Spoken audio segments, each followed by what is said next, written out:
This is Notser, and we are in the Shimakaze. Now, you can see with your own eyes exactly what I'm trying to do. We've got the rate of fire, we've got expert marksman, basic firing training, demolition expert, advanced firing training. This is quite clearly a gunboat, right?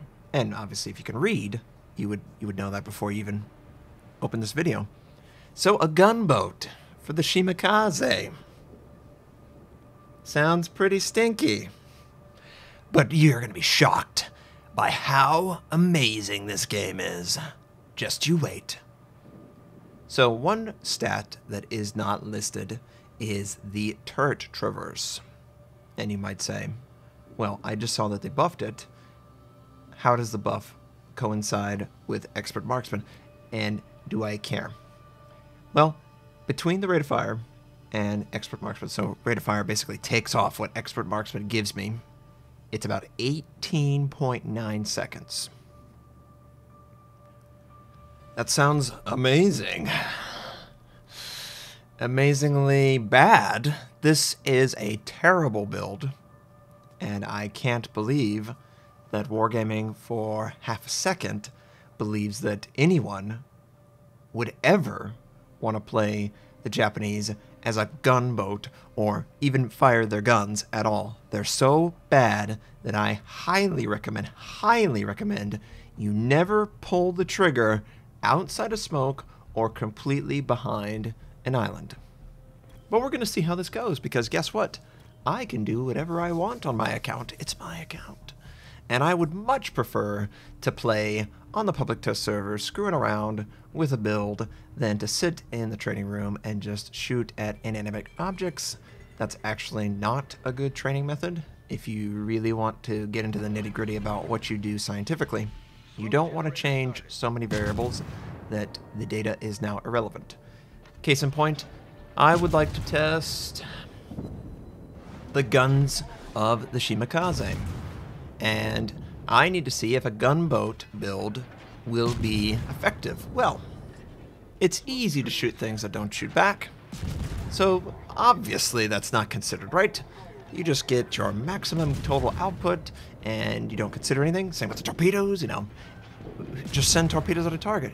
Obviously, I need players to react to the torpedo changes.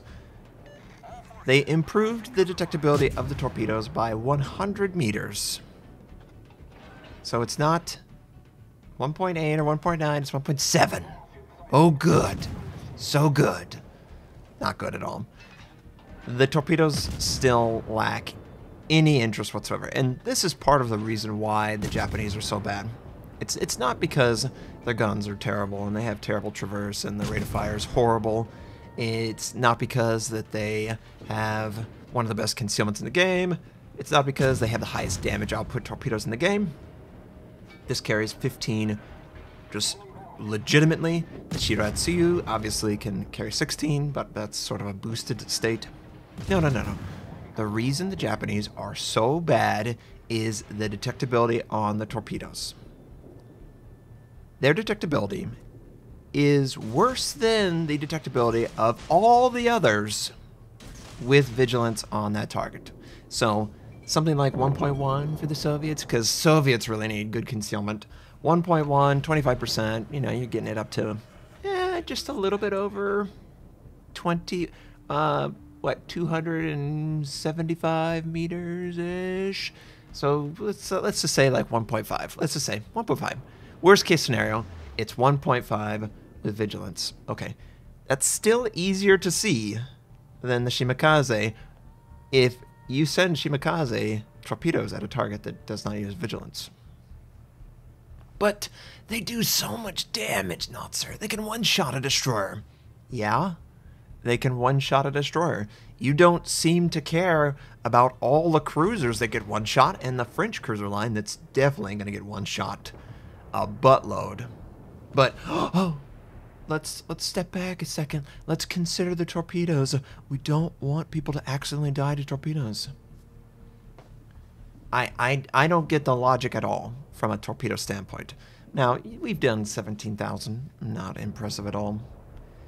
Obviously, I basically stayed in my smoke and fired my guns as often as I could. We got one fire. One fire.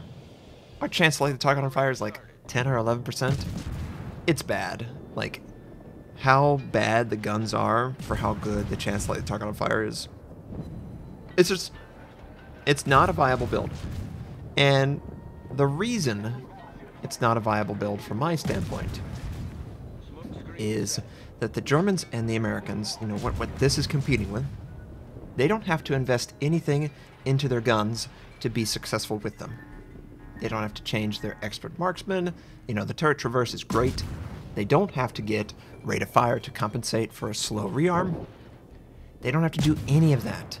All they have to do, they don't have to do anything, but they can improve their torpedoes to the point where their torpedoes are just subjectively and objectively better. Faster rearm, lower detectability, higher damage output, you know, DPS per torpedo damage is below the Japanese, but good luck hitting these torpedoes. And here's going to be the quintessential example of the Japanese torpedoes. And many people have seen this. Many people have done this. You see a massive flank being pushed by the enemy, and you're going to try and spread out your torpedoes to slow them down, right? It makes sense. Fill all the void with narrow spread torpedoes. Surely I'm going to hit someone. And it's going to be massive damage to the target, and they're just going to regret their choices, right?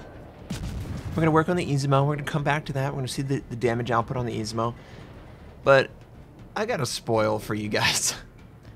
They're going to avoid every single one of the torpedoes, not even close to the target. Not even close. It's as if I didn't send them at all. But you sent them too far, Notser. You're absolutely right. Torpedoes are not viable outside of certain ranges at this point. People are just too good. Hydroacoustic, aircraft, vigilance. You need to ambush them. You need to rely on some level of understated expectations by your opposition. They move towards the smoke. Oh, there's nothing bad in the smoke. It couldn't possibly be a destroyer with torpedoes. Boom, you get them. Guns just don't do enough damage to be any threat of any threat. I'm going to try AP, of course, but you're going to see it's just not good. Not good at all. You know, and I felt like I know how to play these. Sit and smoke, fire your gun, get advantage there, set up a torpedo strike on an incoming opponent, and try and take them out. I've never felt like the Germans, and now the Americans at this point, relied on their guns. They might have had good guns, or good turret traverse, or reasonable guns in a 1v1, or a very narrow, small window. Germans for broadside destroyers, or the Americans for really close-in combat, extremely close-in combat, damage output, DPS. But they never solely relied on their guns. They could improve their torpedoes, which were lacking, and make them very competent, very successful. For the Japanese, their base torpedoes are so bad that you have to invest into them.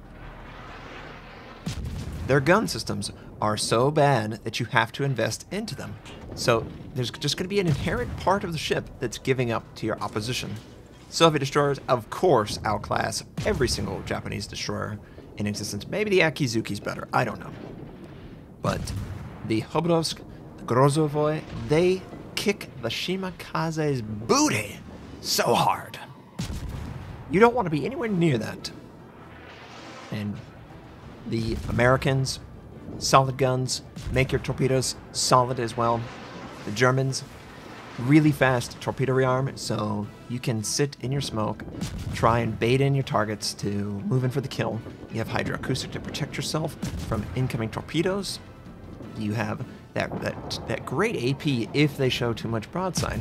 Your turrets traverse fantastically. There's no weakness. There's not too many weaknesses that you can't overcome them with the Germans or the Americans. The Soviets don't have any weaknesses, but there's not a weakness that you have to overcome every step of the way. But for the Japanese, you do. It's completely irrelevant what they've done to the Japanese in 0.6.4. It is not good enough. I do not recommend you play these until Wargaming improves them further. I can't say it any other way than that. The game was a blowout. Not a single torpedo hit the target. Big surprise. I didn't have any fun, and that's probably the most important thing, playing this. Don't play it. I hope you liked seeing it, just so you could know. I hope you have a fantastic day, and I'll catch you next time.